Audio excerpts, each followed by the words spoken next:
अस्सलाम वालेकुम। क्या आप लोग जानते हैं कि वो लोग कौन हैं जिनकी रूहें अल्लाह रब्बुल इज़्ज़त खुद कब्ज़ फरमाता है।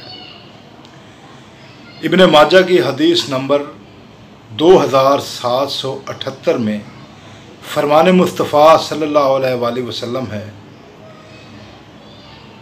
कि तमाम लोगों, तमाम शहीदों की रूहें कब्ज़ करने की ज़िम्मेदारी अल्लाह ताला ने मलकुल मौत इज़राइल को दे रखी है।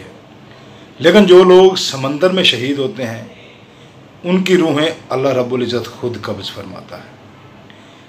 खुशकी के शहीद के तमाम गुनाह माफ़ कर दिए जाते हैं सिवाय कर्ज़ के, और समंदर के शहीद के तमाम गुनाह माफ़ कर दिए जाते हैं कर्ज़ समेत।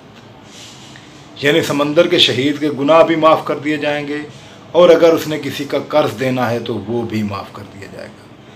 लेकिन खुशकी के शहीद के सिर्फ गुनाह माफ़ किए जाएंगे, अगर उसने किसी का कर्ज़ देना है तो वो माफ़ नहीं किया जाएगा। कितने खुश नसीब होंगे वो लोग जिनकी रूह अल्लाह ताला खुद कब्ज़ फरमाता है, और उन पर इनाम भी ये है कि उसके गुनाह कर्ज़ समेत माफ़ कर दिए जाते हैं। अब यहाँ नुक्ता ये उठता है कि वो जो शहीद हुआ है रज़ाए इलाही के लिए हक़ के रास्ते में लड़ता हुआ मारा जाए, और यकीनन अगर मगर के राज तो अल्लाह ताला बेनियाज़ है, खूब जानता है। सलाम।